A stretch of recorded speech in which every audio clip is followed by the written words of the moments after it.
E o anime de hoje começa já a 100 km por hora, rapaziada, com um cenário meio tenebroso, um castelão meio Drácula, e o nosso protinha voando, sendo arremessado em seguida. Aí aparece a silhueta de 4 figuras sinistras. Um ogro careca, 2 moças, uma meio loli, a outra bem talentosa, e um moço magrinho.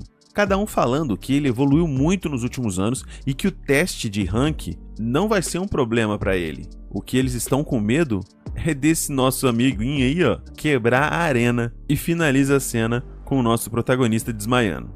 Aparentemente, nosso protagonista está 12 anos atrasado por um motivo que eu ainda não sei. A gente descobre que o nome do nosso protagonista é Rick e que ele antes trabalhava como um recepcionista da Guilda dos Aventureiros, credenciando novos aventureiros, ajudando aventureiros a se cadastrarem em eventos de promoção de rank. Logo que ele chega, ele é reconhecido por uma das meninas que relembra no dia que ele se demitiu. E parece que o nosso protagonista realmente ele resolveu mudar de carreira aos 30 anos de idade e se tornar um aventureiro treinando nos últimos 2 anos. De repente, do nada, chega um tiozinho todo trabalhado na cachaça, mamado, com todo respeito, querendo sair com a amiga do nosso menino Rick. Fica forçando a barra com a menina, falando coisa como mulher tem que ficar quieta e obedecer, e ainda acha que vai conquistar uma mina desse jeito. Quando o nosso protagonista simplesmente coloca uma mãozinha no ombro do cara, a outra vai no abdômen do tiozinho, e o tiozinho do nada começa a espumar pela boca e desmaia.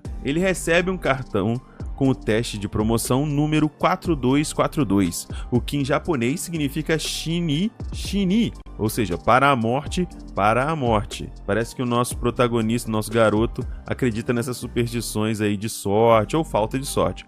Mas o que eu acho que a falta de sorte dele durou pouquíssimo, porque do nada aparece uma das mentoras dele aí cheia de predicados, né? Então essa moça muito forte, ela é bem direta, porque enquanto eles estão conversando sobre os jovens querendo ser aventureiros, ela pergunta por que o Rick tá olhando os predicados dela. E dentro da central de cadastro de aventureiros, 2 policiais aparecem e reconhecem o tiozinho bêbado como um cara chamado Domuld, o Cavaleiro Selvagem, e que estava sendo procurado por agressão, que já foi um aventureiro rank A. Quer dizer, o nosso menino deitou um rank A apenas encostando a mão dele, porque ele deixou uma marca na armadura de aço do cara. Nisso, Rick é encaminhado para fazer a medição tanto física quanto da sua energia. Porém, algo estranho acontece, porque no momento em que ele encosta a mão na bola de cristal, apresenta um nível de energia F-, é o menor que todos já viram. Alô, Sung Jin-woo! Só que ele não é tão Sung Jin-woo assim no começo do anime, porque a bola de cristal quebra, rapaziada. Indo pra segunda etapa,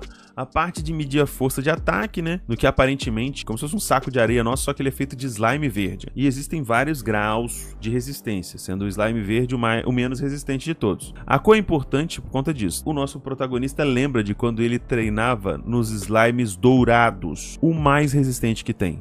Ele é tão resistente quanto as presas de um dragão. E ele treinava diariamente cerca de 50.000 fodendo socos naquilo. Enquanto ele esperava na fila, aparece um riquinho, que claramente é uma versão medieval do Aoyama de Boku no Hero, que solta uma magiazinha de fogo que é uma esferinha mini, tanto parecendo uma pokébolinha de fogo assim, pá. E todos aplaudem, chamam ele de gênio. E o nosso protinha lembra de quando ele treinava com uma das meninas, no caso a ruivinha Loli, e ela fazia praticamente um catom do Madara e arremessava na direção dele. E quando esse bagulho explodia, dizimava montanhas, rapaziada. Vão aparecendo outros aleatórios, cada um dando um golpe no saco de slime, quando finalmente chega a vez do nosso Rick, que é interrompido por um dos examinadores, que fala pra ele assim: desiste de tentar ser aventureiro, porque você já tem mais de 30 anos e não fortaleceu sua magia quando era mais novo. Ele tá falando isso por conta do F-. Na verdade, ele deu bug no bagulho. Nesse momento, temos um flashback do nosso protagonista com as mãos só o ketchup e caindo quase que desacordado, enquanto o ogro fortão fala: faltam 30.000 socos, meu rapaz. E ele prepara o golpe, jogando seu braço todo pra trás, inclusive acontece um pequeno deslocamento de ar só dele fechar a mão, e ele desfere um soco que destrói o saco de slime, voando slime pra cara de todo mundo, em cima de todo mundo, e faz um rombo na parede, faz um buraco na parede. Nisso a gente avança para o próximo teste, que são de magia de defesa e de ataque. O nosso protagonista acabou de sobreviver a um ataque de magia de 4º nível. Aparentemente, quanto maior for o nível, mais poderosa é a magia. Como o Rick conseguiu se sair bem com a magia de 4º nível, o adversário diz que irá utilizar uma magia de 5º nível para que o rapaz possa se defender adequadamente. E o nosso protinho avisa que ele só consegue utilizar magia de 1º nível, tanto de ataque quanto de defesa, mesmo tendo um controle de magia tão bom. O Rick fala que vai ficar bem mesmo que o ataque seja feito com uma magia de 5º nível, o que faz o adversário pensar que ele está sendo subestimado, né? Só que ele fala com tanta humildade, a magia de 5º nível é lançada e ao longe um cavaleiro chamado Sylvester fica impressionado. Esse cavaleiro aparece na arena de testes perguntando se foi alguma piada da guilda o fato de um aventureiro rank F conseguir se defender de uma magia de ataque de 5º nível com uma defesa de 1º nível. Nosso protinha volta a conversar com a moça de cabelo branco a respeito dos testes, que ele foi bem, mas que sente um certo receio por conta do F- tirado na detecção de nível de magia. E a moça fala para ele não se preocupar, pois ele teve um crescimento muito grande nesses últimos 2 anos. Mas será que ela tá falando da habilidade ou quando os dois são interrompidos por aquele pirralho de filho de nobre, o Aoyama lá do Boku no Hero, que começa a chorar aos berros por conta que o Rick teve um destaque maior no teste do que ele. Em seguida, somos apresentados a Angélica, a irmã mais velha desse menino, que se chama Fried. E o moleque realmente, gente, é insuportável, mimadinho do cacete. Chamou o nosso protinha de velho de 40 e poucos anos, o que incomodou muito o nosso menino, que logo em seguida falou que tem 30 e poucos. E para satisfazer os caprichos do irmãozinho mimado, Angélica desafia o nosso protagonista a um duelo que inocentemente não era pro protagonista pegar a luva, porque quando ele pegou a luva ele concordou em duelar com ela. E bora para mais um momento de humilhação das pessoas ricas. Corta para uma arena onde estão o nosso protagonista junto com a amiga dele de cabelo branco e a Angélica, a irmã do moleque mimado, que também é uma cavaleira, só que ela é uma cavaleira de 2ª ordem. Aí nesse caso é o contrário das magias, tá, rapaziada? E sem saber, a lourinha faz o pior negócio da vida dela, porque sugere que quem perder vai ser vassalo do outro até a morte. E a gente descobre que uma cavaleira de 2ª ordem tem o mesmo nível de um aventureiro rank B, o que deixa o nosso menino totalmente desesperado, porque ele não sabe se vai sair vivo daí. Só que se ele, com um só toque, desmaiou uma rank A, né? Um rank B não vai ser tão difícil. Vai ser ridículo, na verdade. Daí a moça de cabelo branco, que a gente descobre que se chama Reanette, apenas diz para ele se lembrar dos treinamentos dos últimos anos. Mas eu não sei se ele teve treinamento ou uma coleção de trauma, porque o rapaz começa a ficar tão perturbado das ideias de lembrar dos últimos 2 anos de puro sofrimento e acaba desalmoçando. E o combate começa com a menina desferindo um golpe fortalecido com magia, que foi capaz de cortar um portão de aço ao meio atrás dela. E olha que ela disse que tá começando de maneira mais lenta, tá? Só que enquanto ela tá executando o 2º ataque, o nosso protinha visualiza tudo como se ela tivesse em câmera lenta. Tão lenta que, segundo ele, é mais devagar do que ele quando anda. Mas ele só consegue desviar porque a Reanette chama a atenção dele no último segundo, porque ele tava tão perplexo, o fato de uma rank B, né, de uma cavaleira de 2ª ordem tá parecendo que tá uma lesma na frente dele, que ele ficou chocado. Angélica pensa que o nosso protagonista lê os movimentos dela, quando na verdade ele só é muito rápido mesmo. Ela vai desferir um 3º ataque, porém Rick acha que ela é tão lenta que acredita que ela virou cavaleiro de 2ª ordem por influência da família que é nobre. Ai, meu Deus. A lourinha tropeça numa pedra e começa a capotar igual um corcinho, desferindo diversos golpes de corte. Porém, o nosso protagonista desvia de todos eles, mas fica extremamente impressionado, pois acha que ela fez aquilo de propósito. E ela vai parar no outro lado da arena e espada cravada na parede. Rapaziada, achei que ia ser uma luta, mas até agora foi só humilhação mesmo. Nosso protagonista, inclusive, começa a cogitar a possibilidade de que ele talvez seja forte. Olha só que doideira. Porém, ele descarta facilmente essa hipótese, dizendo que é impossível que ele seja tão forte assim. Angélica resolve apelar para o seu passo instantâneo centésimo, um ataque tão forte que ela só consegue utilizar ele 3 vezes numa luta. Porém, segundo Rick, apesar de 3 vezes mais rápida, ela continua lenta pra caramba. Ou seja, ele ainda esquiva. Ela tentou um 2º ataque e logo em seguida vai pro tudo ou nada no 3º e último ataque de passo instantâneo centésimo. Enquanto o nosso protagonista se prepara pra atacá-la de frente também. Só que a Angélica tropeça novamente e o ataque acaba se tornando um ataque rasteiro. E o nosso protagonista vai com tudo em um golpe diretamente no solo, fazendo com que a cavaleira voe, tal qual a equipe Rocket no final do episódio do Pokémon. Decolando de novo! e deixando a Angélica impressionada porque ele fez um buraco no chão tal qual o Toguro no Yu Yu Hakusho, ela percebe que se não tivesse tropeçado, o soco teria acertado e ela teria morrido instantaneamente. E por alguns momentos o anime fica um pouco tenebroso, porque é o Rick tentando se aproximar dela vagarosamente, igual um vilão de filme de terror, e ela vagarosamente tentando rastejar pra trás, tentando se afastar dele, sentindo que sua morte de perto. E no momento em que o protagonista pensa que a batalha vai continuar, ela se rende, só que ela tenta sair por cima. Ela fica falando que vai dar a vitória a ele por ele ter se esquivado de todos os golpes dela e vai deixar ele se sair como vitorioso. Porém, acho que ela se esqueceu do combinado, né? De que um vai ter que ser vassalo do outro e por conta disso, ela vai ter que ser criada e vassala do nosso menino Rick Gladiator, o gladiador. E como uma bela nobre babaca, sim, eu não gostei dela por conta disso. Na verdade, a babaquice corre na família, né? Pelo visto. Ela foge de suas obrigações e de cumprir a palavra dela como perdedora do duelo. E Rianete dá a notícia de que os demais treinadores do nosso protagonista estão vindo para a cidade verificar se o rapaz está se saindo bem. E o nosso prota diz que tem um mau pressentimento quanto a isso. Mas eu tenho um excelente pressentimento com relação a essa obra, rapaziada. Imagina só, um cara que fez um treinamento digno de Saitama, só que em vez de um ano ele fez por 2 e ainda continua com os cabelos. A única diferença realmente é que ele não sabe que é overpower por conta de ter convivido com pessoas que são realmente fora da curva. Ele continua sendo mais fraco que os mestres dele, só que ele agora é mais forte que todos os outros. Então deixa o like que ajuda demais, se inscreve no canal e para não perder mais nenhum vídeo aqui, você ativa ele no nosso querido sininho. E deixe nos comentários aí quem quer uma parte 2. Tio Condoriano aqui se despedindo, eu vejo vocês numa próxima vez, valeu, fui! Salve, rapaziada! Bom, tio Gondoriano aqui, começando o episódio do nosso tiozão Overpower. E sem enrolar, vamos dar-lhe!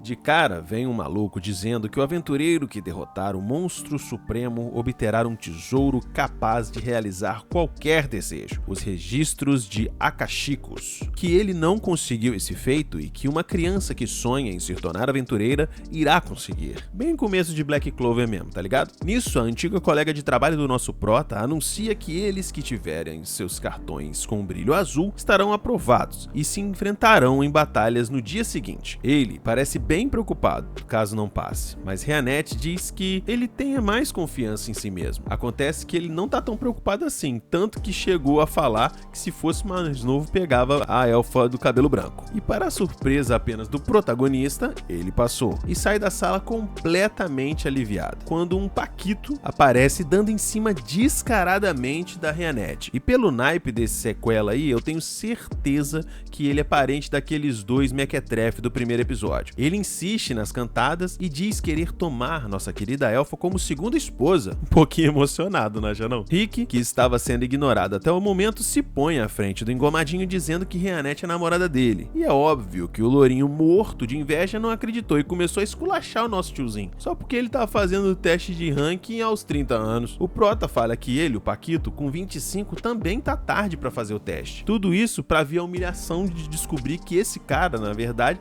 é o filho mais velho de uma família nobre do norte, chamado, o nome dele é Raster, de Yarmuichi, que já entrou aos 14 anos como Rank E e hoje em dia é Rank A e um dos avaliadores da próxima etapa. Vocês estão vendo fazer o enredo se construindo, né? A elfa, para confirmar que ela e o prota são namorados, agarra um dos braços do Rick e pressiona sua comissão de frente contra o braço do rapaz, fazendo ele corar muito. O lourinho vai embora e ameaçando o nosso tio, que pede desculpa pra amiga por ter falado que são namorados sem antes pedir permissão. Mas a garota diz ter ficado feliz, porque isso livrou ela de problemas, fazendo o nosso protinha corar de novo e esfregar a mão onde ela tinha encostado as montanhas. Esse prota aí tá safado, hein? Cena seguinte, o Paquito tá afogando as mágoas da rejeição num bar chiquetê aí, quando é surpreendido por seu irmão e sua irmã mais novos. E eu acertei, são os dois patetas do episódio passado. Como duas crianças mimadas que eles são, distorcem os fatos, pintando o Rick como um vilão da história, e o Raster abre um sorriso sorrisão, pois provavelmente pretende se vingar do nosso tio. No dia seguinte, vai começar a segunda etapa do teste de aventureiro, uma batalha simulada. E nossa amiga Elfa já fala pro Prota pegar leve com as pessoas, só que ele acha que é um fracote e fica perguntando por que ele pegaria leve com a galera. E ele tá cagado de medo de ser examinado pelo Paquito da Shopee. Entretanto, suas preces são atendidas porque Lynx, outro homem de meia idade, muito elegante, se apresenta como examinador e diz que o nosso Prota inspirou ele, pois também é um homem de meia idade. Lynx diz ter um sonho, mas precisaria ser rank A para isso. Contudo, ele demorou 20 anos apenas para chegar no rank B, e atualmente, com mais de 40 anos, isso é quase impossível para ele. E eles encerram a conversa com um amistoso aperto de mão, sendo observados por um encosto ali, ó, um espírito zombeteiro. O encosto é o próprio Raster, que deve ter feito alguma coisa não muito legal com o examinador do nosso Prota, porque logo após os dois se encontrarem, é anunciado que Lynx adoeceu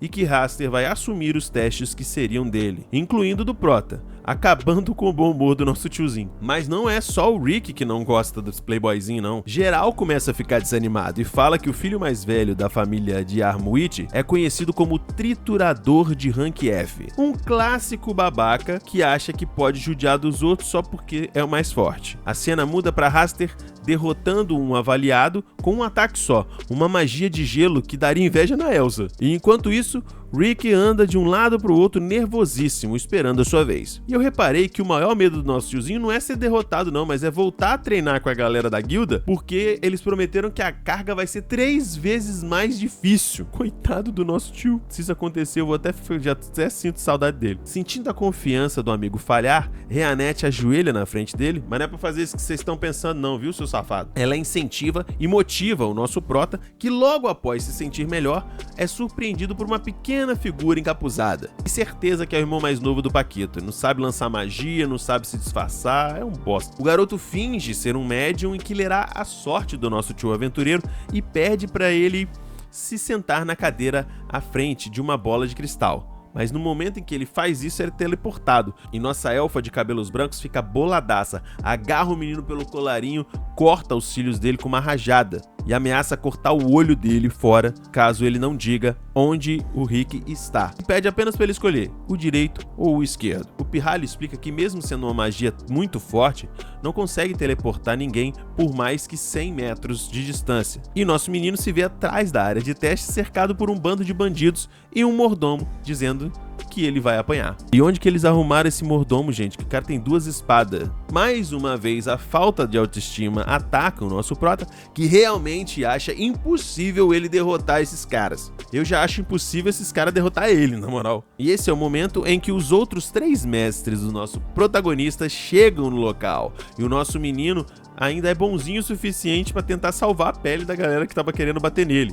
dizendo pra galera, ó, vai embora, foge que suas vidas estão correndo perigo. Um carequinha ataca o orc grandalhão com uma espada gigante e a espada vira farofa. Ele ainda tenta atacar com a mão, dando um golpe com o orc, que transforma a mão do cara num punhado de paçoca, enquanto os outros 2 bocejam e se sentam apenas para assistir. Depois disso, o orc ainda cura a mão do carequinha e dá conselhos a ele de como melhorar no combate. Corta pro nosso tio conversando com o outro mestre dele lá, um elfo loiro baixinho, que diz que vai pôr um fim pacífico a tudo isso, só que ele saca uma metralhadora, mano.